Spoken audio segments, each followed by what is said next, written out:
Campbell Soup CEO reveals the real reason behind the scandal. The moment Campbell Soup's CEO finally revealed the real reason behind the scandal, everything snapped into focus. This wasn't about one rogue executive or one ugly recording. It was about a company hiding a crisis so deep that even its own leadership could no longer pretend everything was fine. Main part: the recording itself is almost surreal. A senior vice president sitting in a restaurant, mocking the very customers who built the company, dismissing the soup as slop for poor people, bragging that he barely eats Campbell products anymore, joking about bioengineered meat, and ranting about 3D printed chicken as if he were exposing some secret formula. And then it got even darker. He insulted Indian employees. He admitted showing up to work after taking edibles. He talked with the kind of reckless confidence only a man certain he will never face consequences can have. The recording ran for over an hour of contempt for the product, contempt for the people who buy it, and contempt for the colleagues who rely on him. When the whistleblower finally released the audio, it spread faster than any corporate scandal I have seen in years. Millions heard it within days. TikTok, X, Instagram, Reddit, morning radio shows, cable news panels, all replaying the same unbelievable clips. This wasn't just bad behavior. It wasn't just offensive comments. It was a senior executive publicly rejecting the company's own food. And in a world where consumers already distrust processed food, this recording landed like a bomb. Overnight, trust collapsed, stock sentiment shifted, analysts issued warnings, and Campbell executives who had been trying to control the narrative for months were suddenly cornered. Inside the corporate headquarters, there was panic. I'm talking about full-scale crisis mode. Lawyers scrambling to determine what liability the company now faced. PR teams drafting and redrafting emergency statements in real time. Communications executives trying to figure out how to call the recording unacceptable without acknowledging it was real. And while all of this was happening, the VP whose voice had gone viral was quietly placed on immediate leave. And shortly after, he was no longer employed at the company. That moment alone told me everything I needed to know. Campbell may have publicly said, "We are investigating," but internally, they knew exactly how damaging his words were. Then came the rushed corporate statement. "We use 100% real chicken. The allegations are vulgar and false. The recording does not reflect the values of our company." They tried to convince the public that none of this had anything to do with real product concerns, but customers weren't buying it. Investors weren't buying it. The narrative had already shifted. This wasn't a story about a rogue executive. This was a story about a company losing control of its own credibility. And then we learned the real bombshell, one the company had desperately hoped would never leak. Behind closed doors, the CEO had privately admitted to insiders that Campbell was in serious financial trouble. Not a temporary slump, not a rough quarter, a structural collapse. Declining sales that stretched back years. Crumbling consumer trust that even aggressive marketing couldn't rebuild. Ingredient costs rising faster than the company could adjust its pricing. Retail chains shrinking shelf space. Younger consumers rejecting canned meals entirely. And investors increasingly frustrated that the company's innovation pipeline had failed to produce anything that could compete with modern brands. The CEO's admission painted a picture far worse than anything in the public earnings calls. And when you combine that with the recording, a new reality comes into focus. The scandal didn't cause the collapse. It exposed it. It ripped the curtain off a company that had been bleeding for a long time. Insiders now say the recording simply revealed what many executives privately believed, that the product quality had fallen, the brand was stagnant, and the company was drifting toward irrelevance in a market that rewards freshness, authenticity, and transparency. When I read the internal reaction among investors, one phrase kept appearing again and again: "We need answers." Because once the CEO admitted financial instability, the question shifted from "How bad is this scandal?"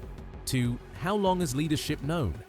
Were executives aware of deeper product problems? Did they ignore quality concerns to keep margins stable? Did the VP's rant reflect a larger culture where even insiders no longer trusted the food they sell to millions? And suddenly, this story moved from corporate gossip to legal territory.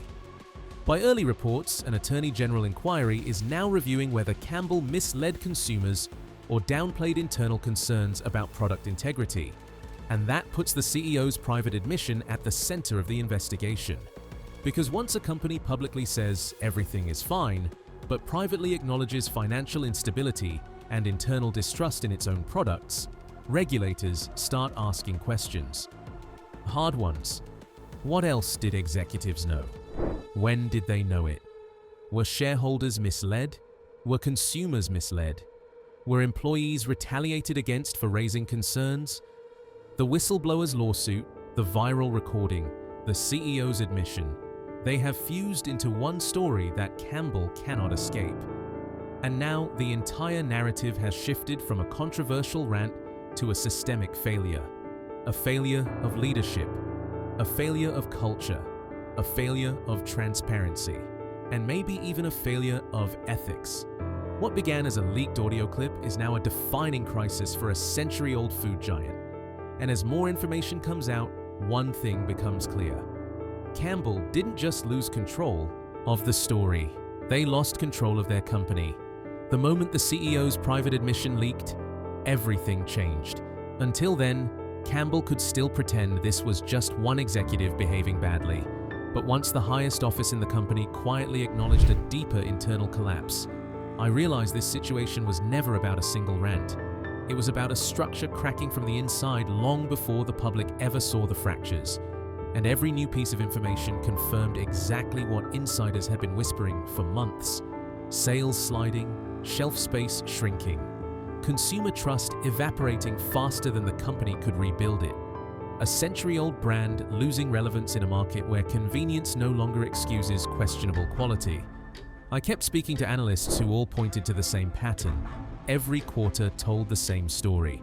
Volume down, repeat buyers falling, younger customers walking away entirely. The recording didn't trigger the collapse. It exposed the weakness that was already there. And once that truth surfaced, an entire industry began asking the question executives most feared. What does it say when the people running the company don't even believe in the food they sell? Because that is the part Campbell cannot deny. A vice president mocked the product, the CEO admitted internal instability, and the public connected the dots instantly. So, subscribe, like and comment why you like this video for a chance to win a new Apple MacBook. Now investors were demanding clarity. Nobody was willing to accept polished statements anymore. Behind closed doors, pressure mounted. Analysts wanted explanations for the declining margins. Retail partners wanted accountability after the scandal threatened their trust with customers. And regulators wanted answers about the internal culture that allowed this rot to spread. When a scandal reveals something ugly, companies can usually shift the narrative with a suspension or a legal threat. But when the scandal confirms what customers already suspected, the damage is permanent. That is why the CEO's admission changed everything. It took the story from an embarrassing moment to a structural crisis. And once the company confirmed the recording appears legitimate, the world understood that Campbell couldn't hide behind vague statements anymore. Even the Attorney General's office stepped in, launching an inquiry into whether consumers were misled about the quality and safety of the products. You don't get that level of scrutiny unless there is already smoke billowing out from under the corporate door. I watched as Campbell tried to reassure the public with claims about real chicken, real ingredients, and high standards, but the timing made those words feel hollow. If the ingredients are so trustworthy, why was a top executive describing them like something engineered in a lab? Why was a whistleblower fired after reporting the misconduct? Why did the CEO admit financial instability right when the scandal exploded? These are not coincidences. They are the signs of a company desperately trying to control a narrative that no longer belongs to them. The financial fallout began almost immediately. Retailers quietly reduced promotional space. Investors started issuing cautious notes. Some even downgraded the stock, citing reputational damage. I spoke to one market analyst who said the quiet part out loud. This could take down the entire brand if consumers don't return.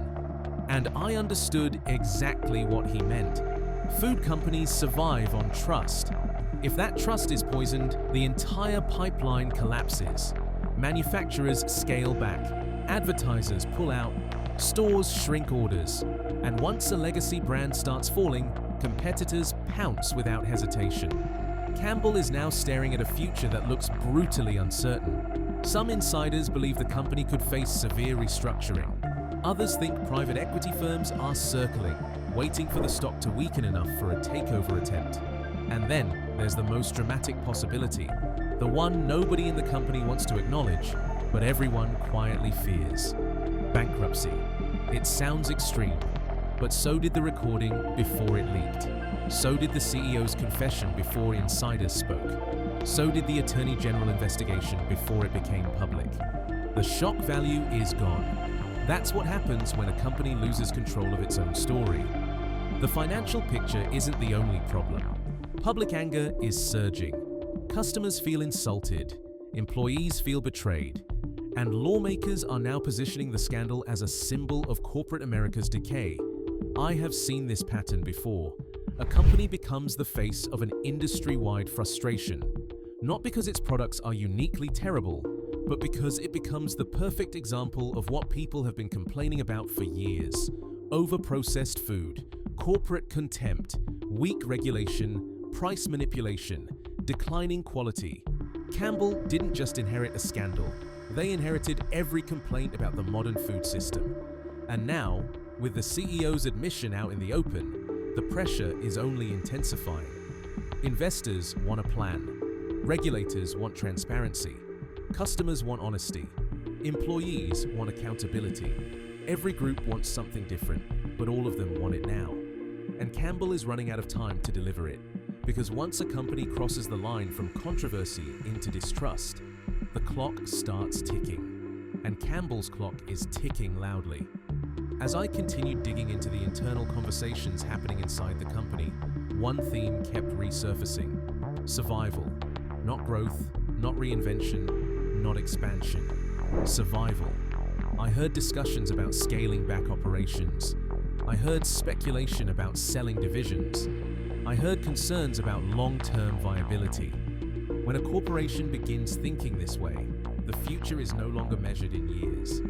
It is measured in quarters, maybe even months. And that raises the question nobody wants to ask, but everyone must face. Can Campbell even survive 2025? The answer is no longer obvious. Not when sales fall, not when trust collapses, not when scandals multiply, not when executives reveal internal instability, and not when the public decides the brand no longer represents comfort, consistency, or quality. Campbell once fed America. Now it has become the cautionary tale of how fast a company can fall when the truth leaks out. And the truth leaked in the worst possible way, through the mouth of a man who never expected the world to hear him. The CEO's admission wasn't the beginning of the downfall, it was the confirmation. The final piece that showed the company's crisis wasn't temporary or isolated, it was systemic. And unless Campbell confronts that reality with radical transparency, the next scandal will hit even harder. Because one thing is certain, this story is not over. And the next leak, the next lawsuit, or the next investigation could be the final blow that pushes Campbell past the point of recovery.